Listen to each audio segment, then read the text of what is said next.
Here is the epic, multi-generational masterpiece, The Pillars of Heaven, Ma Baap Ki Dua, Mohabbat, Aur Minute. This long-form, deeply emotional tragedy explores how a parent's ultimate sacrifices, tears, silent struggles, and boundless love pave the way for a child's success, even when the price paid is heartbreakingly absolute. The Pillars of Heaven. An epic symphony of parental tears, silent sweat, and the ultimate sacrifice. Chapter 1. The Weight of the Soil. The village of Gari Khan was an unforgiving landscape of cracked clay and brutal summers. Here, survival was not a choice, it was a daily battle fought against the earth. In this desolate corner of the world lived Rafiq and his wife, Sakina. Their hands were a roadmap of hard labor. Rafiq's skin was leathery from decades of pulling a wooden plow under a merciless sun, and Sakina's fingers were permanently scarred from gathering thorny firewood and kneading flour by the suffocating heat of a clay oven. They had been blessed with a son, Bilal, after 12 long years of silent prayers and empty cradles. To Rafiq and Sakina, Bilal was not just a child, he was the literal manifestation of their souls breathing outside their bodies. Sakina, Rafiq would say at night, massaging his swollen, arthritic joints by the dim glow of a flickering mustard oil lamp. Our youth is buried in this dirt. But I swear by the Creator, I will not let Bilal be buried here. My spine may break, but I will build a ladder out of my bones for him to climb to the sky. Sakina, her eyes heavy with dark circles but shining with an intense maternal light, would nod as she patched Bilal's torn school uniform. The village calls us poor, Rafiq. They do not see the wealth we send to the heavens every dawn. My dua is a wall around our boy. No misfortune can pierce it as long as there is breath in my chest. From his earliest memories, Bilal lived under the heavy, beautiful canopy of this absolute devotion. He was an extraordinarily bright boy, possessing an innate brilliance that seemed entirely out of place in the illiterate twilight of Gari Khan. While other children played in the muddy lanes, Bilal would sit beneath the shade of a dying neem tree, memorizing English vocabulary from torn, second-hand books his father had walked 15 miles to buy. But poverty in Gari Khan was an active, cruel entity. When Bilal turned 14, a severe drought struck the region. The crops failed, turning the fields into a graveyard of dust. The local moneylender, a ruthless man named Seth Gopal, arrived at their doorstep with a ledger and 2 armed guards. Rafiq, your debt has doubled, Gopal sneered, spitting beetle juice onto the clean courtyard Sakina had swept. Pay me by next month, or this mud house belongs to me. You and your family can sleep on the roadside. That night, Bilal woke up to the sound of muffled sobbing. Peeking through the cracked wooden door of his parents' room, his heart shattered. His father, a man of immense dignity who had never bowed his head to anyone, was weeping with his face buried in his hands. Sakina was holding him, her own tears soaking his tattered shirt. Do not break, Bilal's father, Sakina whispered, her voice a fragile anchor in the dark. We still have my silver nose ring. We still have our blood. We will work double shifts at the brick kiln. Our hunger doesn't matter, but Bilal's school must not stop. If he leaves education now, the darkness wins. The next morning, without a word to Bilal, Rafiq and Sakina joined the brutal labor forces at the local brick kiln. The brick kiln was a living hell. The heat from the furnaces reached agonizing temperatures, and the air was thick with toxic dust that choked the lungs. For every 1,000 bricks made, they received a pittance. Rafiq's job was to carry heavy wooden boards loaded with wet clay on his head, while Sakina spent 14 hours a day molding the bricks on her knees, her hands bleeding from the abrasive sand. Bilal saw the physical deterioration of his parents accelerate at a terrifying pace. His father's straight back began to curve into a permanent hunch, his mother's beautiful, gentle hands became calloused, raw, and deformed. Abba, Ami, stop this, Bilal cried one evening, throwing his schoolbooks on the floor. I cannot study while you kill yourselves in the kiln. Let me drop out. I will work as a mechanic's assistant. I can earn for us. Rafiq stood up, his eyes flashing with a sudden, fierce anger that Bilal had never seen before. He walked over and delivered a sharp slap across Bilal's cheek. The room fell into a stunned silence. Don't you dare insult our sweat, Bilal. Rafiq shouted, his voice cracking with emotion as tears welled in his tired eyes. Do you think we are doing this for a piece of bread? We are doing this so you can hold a pen instead of a shovel. Your education is our only dignity. If you drop out, you kill both of us today. Sakina rushed forward, pulling Bilal into her arms, weeping against his hair. My son, your father's pride is tied to your success. Our labor isn't a burden, it is our love. Promise me, by the hunger in our bellies, that you will never speak of leaving your studies again." Staring into his mother's tear-stained face and looking at his father's trembling, exhausted frame, Bilal felt a profound, heavy weight settle deep within his soul. It was the weight of an unpayable debt. He picked up his books, wiped his tears, and made a silent vow to the universe. "I will conquer this world. Not for myself, but to pull my parents out of this hell." Chapter 2, The Migration of Hope. By the time Bilal completed his high school education, he had achieved the highest marks in the entire province, a feat that shocked the educational board and brought a momentary ray of pure joy to the dilapidated house in Gari Khan. His achievement earned him a full scholarship to the prestigious university in the capital city, Islamabad. The departure was a quiet, heartbreaking affair. Rafiq had sold his ancestral pocket watch, the last heirloom he possessed, to buy Bilal a single decent pair of leather shoes and a suitcase. At the bus station, the contrast between the parents and the son was stark. Bilal stood tall, sharp, and full of promise, while Rafiq and Sakina looked like ghosts of ancient sorrow, their bodies worn out before their time. Sakina pressed a small cloth pouch into Bilal's hand. Inside were a few crumpled notes and a dried piece of flatbread. "Keep this, my boy. Never stay hungry. And remember, when you feel lonely in that big city, close your eyes. You will find my prayers wrapping around your shoulders like a shawl." Rafiq did not embrace his son. He simply placed his rough, heavy hand on Bilal's shoulder, his grip tightening until it hurt. "The world and the city is fast, Bilal. It will try to make you ashamed of your poor father.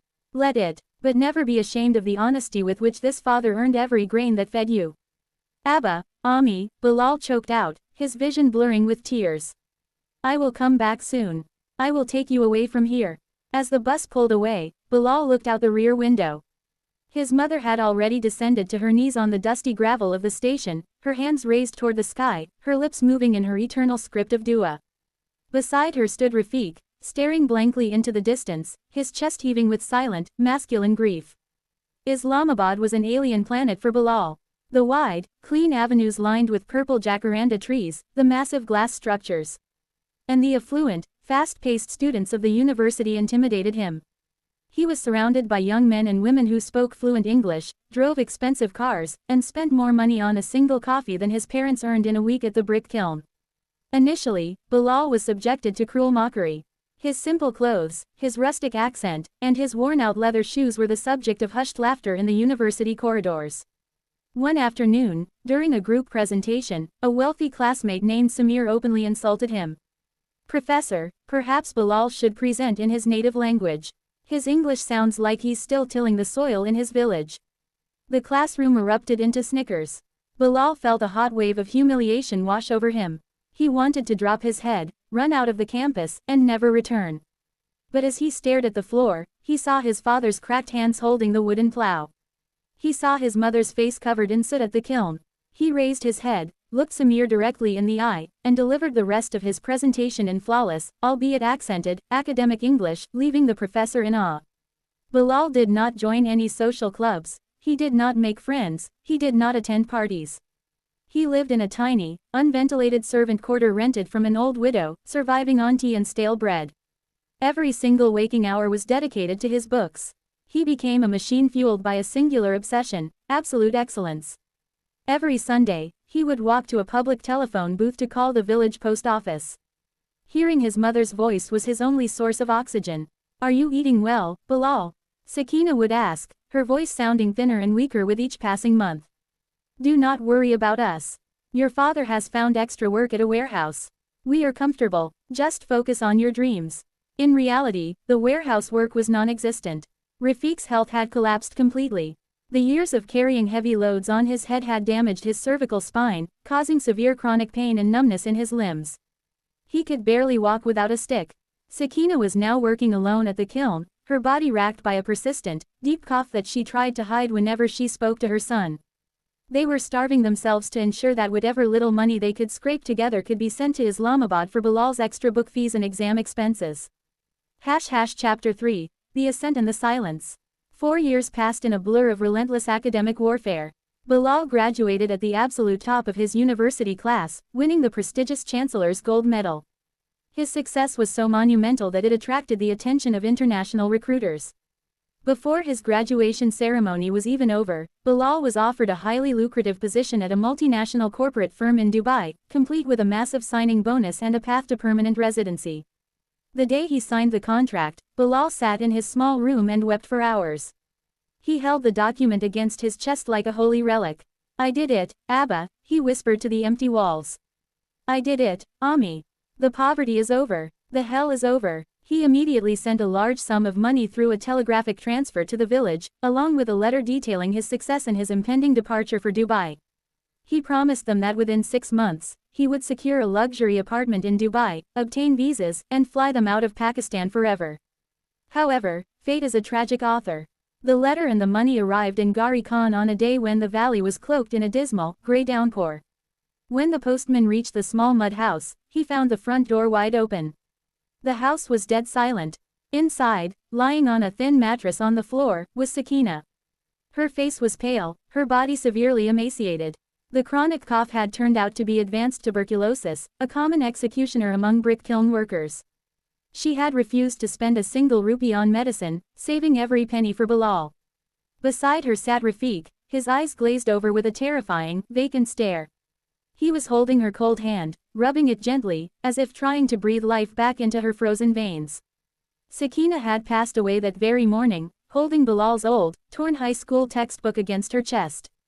She had died without seeing her son's final victory, without seeing the wealth he had accumulated, and without knowing that her dua had finally conquered the world. When the news reached Bilal via a frantic telegram from the village schoolmaster, his world imploded. The luxury of the multinational office, the glittering lights of Islamabad, everything turned to ash. He caught the first available bus back to Gari Khan. The journey was a living nightmare. The roar of the engine sounded like a mocking laughter in his ears. He remembered her words, "You will find my prayers wrapping around your shoulders like a shawl." When Bilal arrived at the village, the funeral was already over. In accordance with rural customs and the rapid deterioration of her body, she had been buried before the sun set. Bilal ran through the muddy paths of the graveyard, falling to his knees before a fresh mound of wet earth. He clawed at the dirt, screaming her name until his vocal cords tore and blood mixed with his saliva. "Ami, look at me, I got the job, I have the money, why did you leave me? Who will pray for me now? For whose sake will I live in that big world?" Rafiq stood behind him, leaning heavily on his wooden walking stick. He looked like an ancient tree that had been hollowed out by a lightning strike. He did not cry, his tears had dried up years ago, leaving only a vast, desert-like sorrow in his eyes. "Get up, Bilal," Rafiq said, his voice incredibly hollow, yet firm. "Do not insult her resting place with your screams. She did not die today. She died every single day for the last 20 years so that you could live. This grave is not her end, it is her trophy. You are her trophy." Bilal looked up at his father, seeing the devastating toll of the sacrifice. He stood up, throwing his arms around his father's frail, bent frame. "Abba, come with me. Let's leave this cursed place. I will take care of you. You are all I have left." Rafiq gently pushed him back, looking at his son's expensive clothes and polished appearance. "My journey is tied to this soil, Bilal. Your mother is here, I cannot leave her alone under the ground. Go to Dubai, fulfill the destiny we bought for you with our blood. If you stay here and waste your talent, our entire lives become a joke." Despite Bilal's desperate begging, his arguments, and his tears, Rafiq remained unyielding. He refused to touch a single rupee of the corporate money. "This body was built on honest sweat, Bilal. It will return to the earth without the taint of luxury it didn't earn." With a heart bleeding from 1,000 wounds, Bilal was forced to board the flight to Dubai 2 weeks later.